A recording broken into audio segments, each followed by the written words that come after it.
Gini, pelan-pelan. Saya tadi mendengar pidato dari 3 tokoh puncak Fakultas Hukum. Ya. Dan saya sangat serius menanggapinya dan saya sangat memasukkannya ke dalam hati maupun pikiran saya. Dan saya relatif setuju kepada yang dikemukakannya. Nah, ini kan ada acara sinau bareng bahasa Jawanya. Ada 3 kemungkinan orang ngumpul gini. Kemungkinan pertama adalah kemungkinan yang paling buruk, yaitu yang ngomong didengerin terus jadi ajaran, terus Anda menjadi pengikut orang yang ngomong.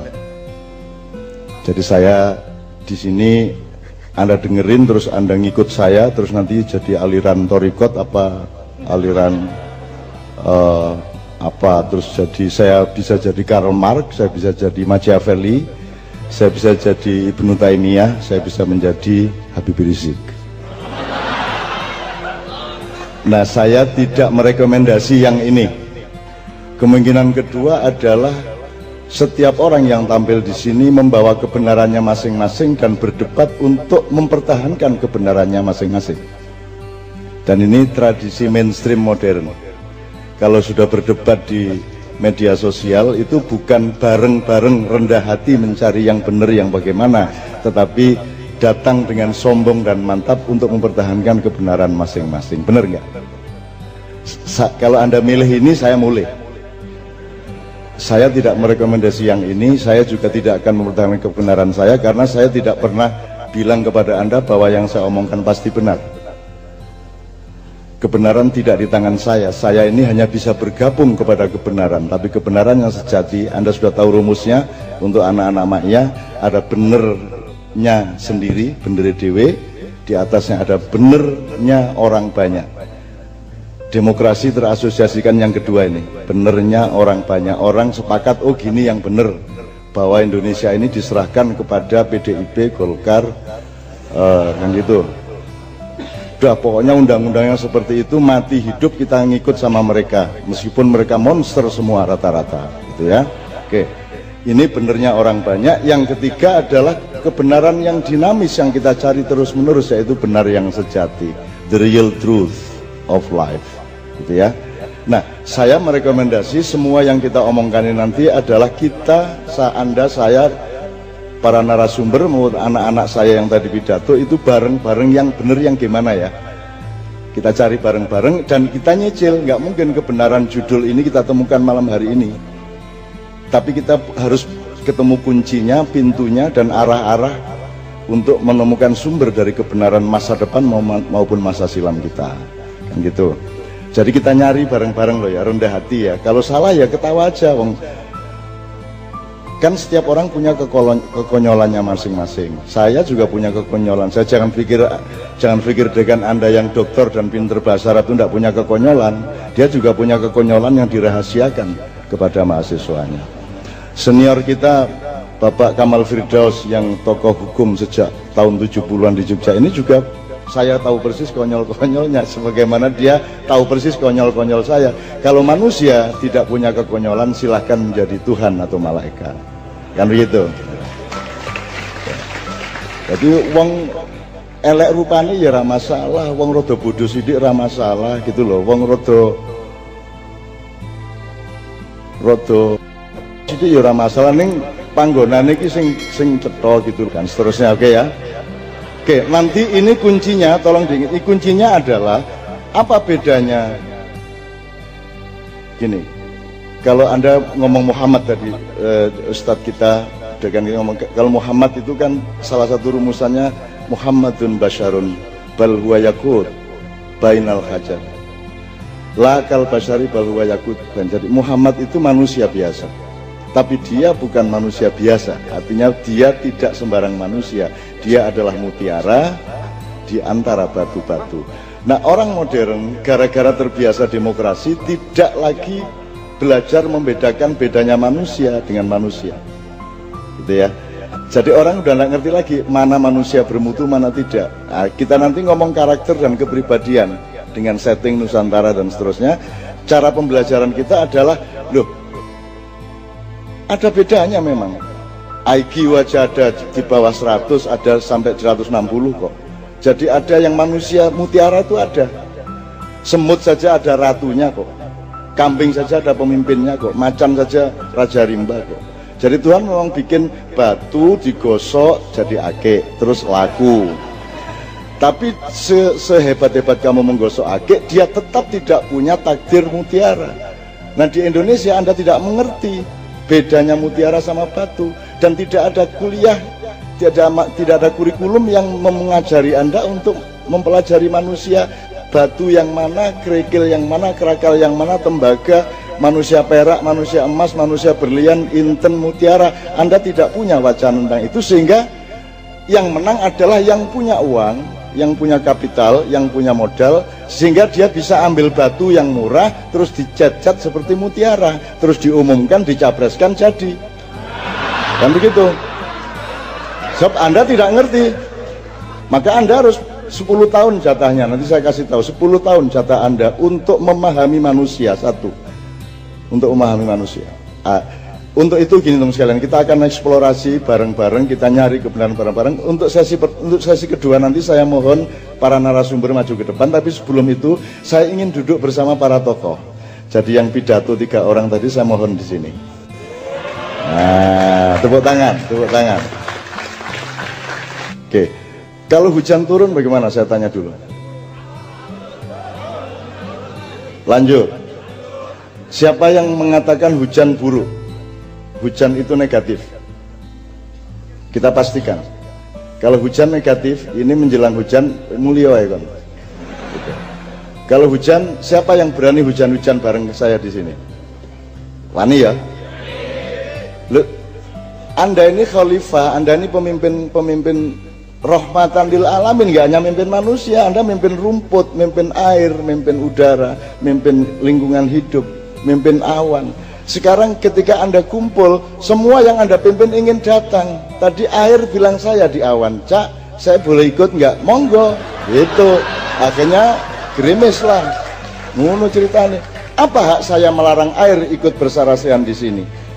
Loh, kok air ikut bersarasehan? Loh, kamu tanya riwayat Nabi Sulaiman dengan semut, dengan binatang, dengan semuanya. Kamu tanya riwayat Nabi Ibrahim dengan gunung, Nabi Muhammad dengan gunung. Emang tidak ada komunikasi emang komunikasi hanya antar manusia yang sekolah?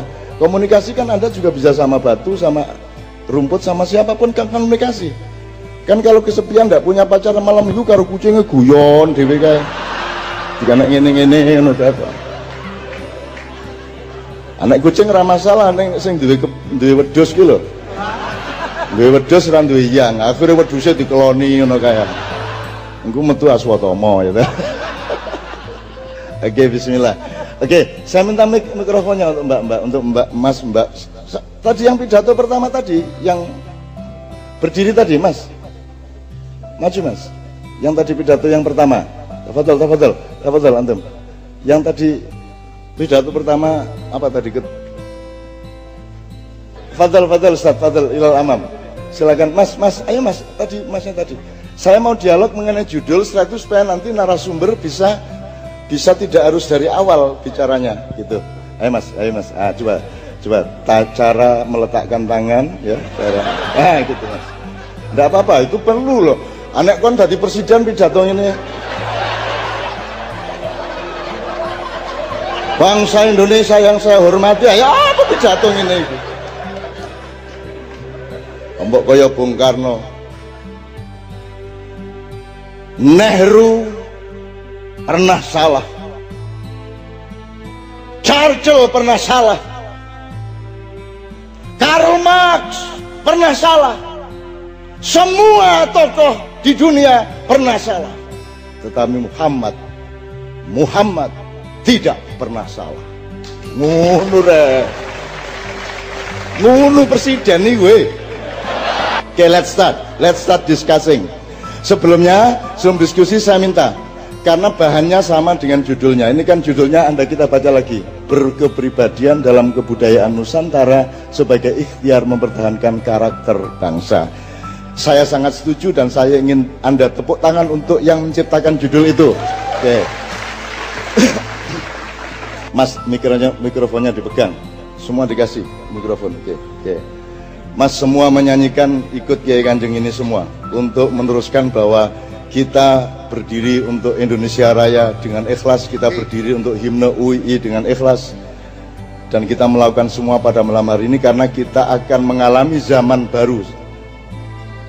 Jangan kaget kalau tahun ini Anda mendapat, upamanya Anda mendapat presiden yang lebih culas, lebih monster, lebih kacau, jangan kaget. Tapi Anda konsentrasi aja membangun kepribadian Anda. Nanti jatahnya 10 tahun mulai 2024-2025 Anda akan jadi pemimpin-pemimpin di tempat masing-masing. Sekarang mendadar diri bener, bangun kepribadianmu, bangun Nusantara dan Indonesiamu. Kan 10 tahun lagi kan sudah umur berapa, Dek?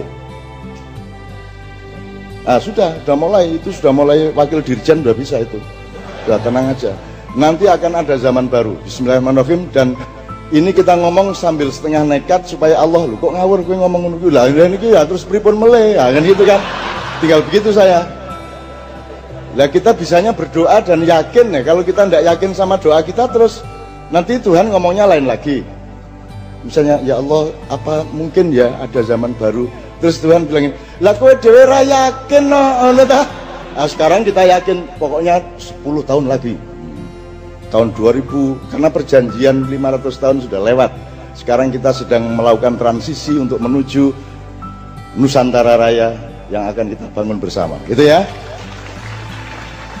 Terus kalau Tuhan masih marah, kamu kok yakin-yakin amat? Kan saya yang mentakdirkan semuanya. Loh, nek gak yakin jare gak yakin. Nek yakin disalah, no sampean karepe nopo lah.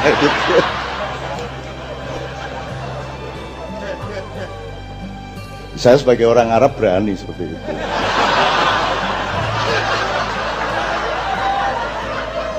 Sakno wong Arab itu dilolok nare ya. Wis Arab iku wis gak pinter ya toh. Dilolokno jari mempengaruhi Indonesia, menghancurkan kepribadian Indonesia. Wis bapak. Wis gak masalah. Wis gak apa-apa lah wis. Kamu kok amat sama Arab, kenapa sih? Nggak apa-apa, nanti kita cari bersama-sama. Kita nggak ada mangkel-mangkelan. Kita ini tidak membenci orang Barat, tidak boleh benci orang Barat. Kita tidak boleh benci Cina, kita tidak boleh benci Arab, dan apapun kita tidak benci. Yang kita cari bersama-sama adalah penataan yang proporsional sebuah dunia baru. Gitu loh, proporsional pada tempatnya. Nah, proporsinya bisa proporsi demokrasi, bisa proporsi budaya, bisa proporsi rasa, bisa juga. Macam-macam itu proporsinya. Nah, hukum adalah padatannya. Nanti kita akan ngomong bersama mengenai hukum. Jadi ada yang kita butuhkan itu manusia hukum. Tapi kalau Anda ingin mencari manusia hukum, Anda harus bangun dulu manusia akhlak. Kalau Anda tidak akan bisa punya manusia akhlak kalau Anda tidak punya yang lebih tinggi, yaitu manusia takwa.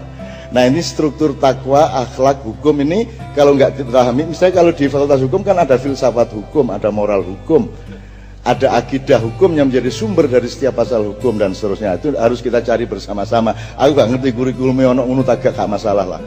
Saya dulu kuliahnya ekonomi ya, saya sebagai calon konglomerat dulu kan jebul kere ya iki lah.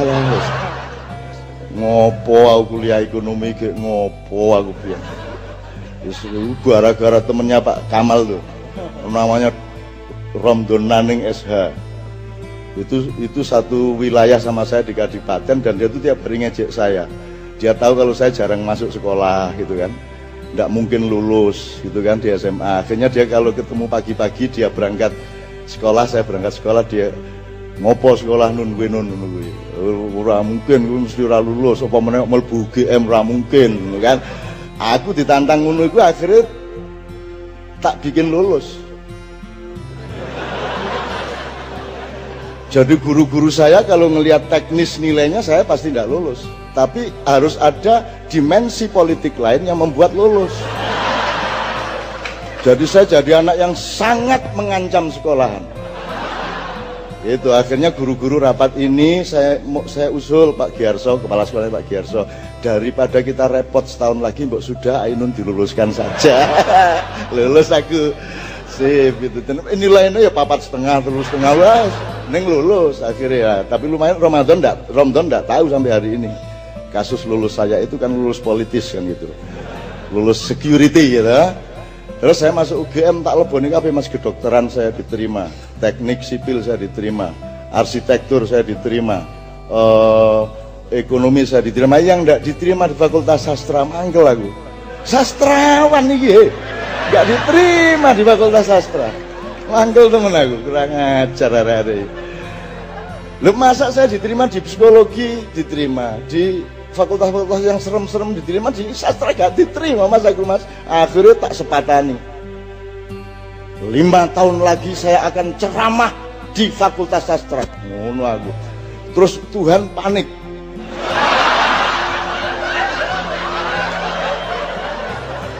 Wah ini era tak kabulke ngamuk tenan nih. Wah.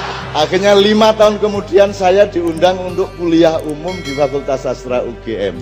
Pas waktunya. No. Makanya yang nekat, kamu jangan anti orang Arab. Nabi Muhammad orang Arab, kamu itu. Sekarang kalau PNS itu namanya apa?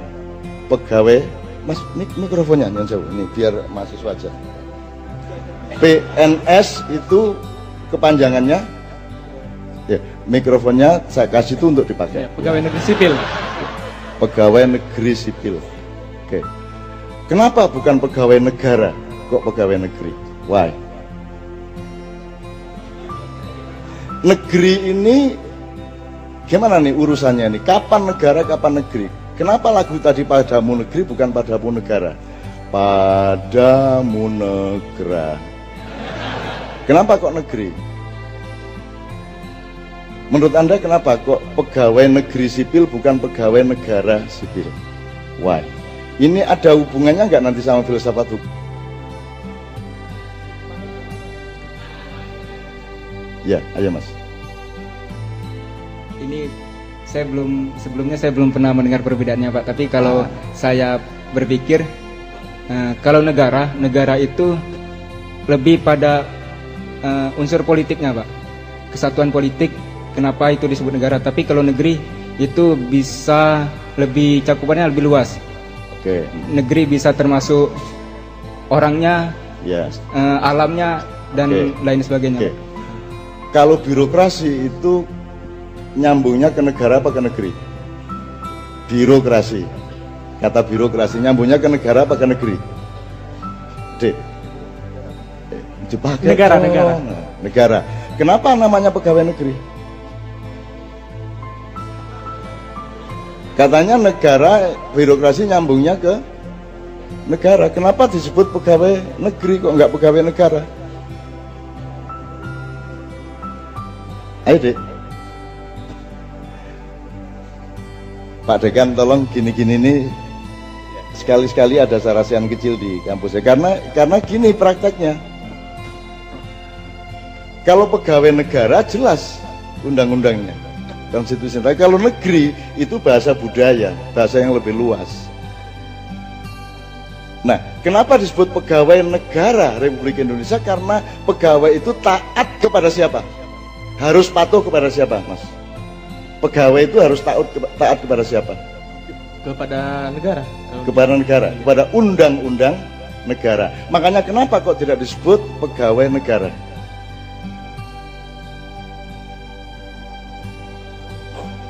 Wong dia harus taat. Apa ada undang-undang negeri, Pak Kamal?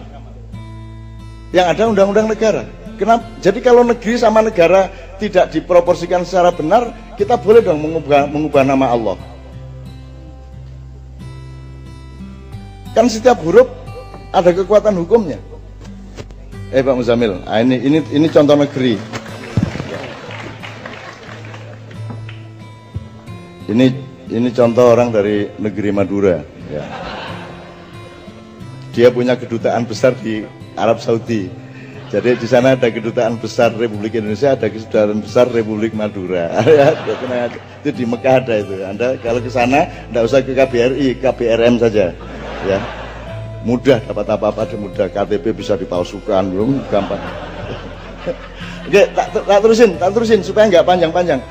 Jadi kalau gitu dibiarkan saja pegawai negeri apa sebaiknya dirubah menjadi pegawai negara menurut Anda? Tetap negeri. Kenapa?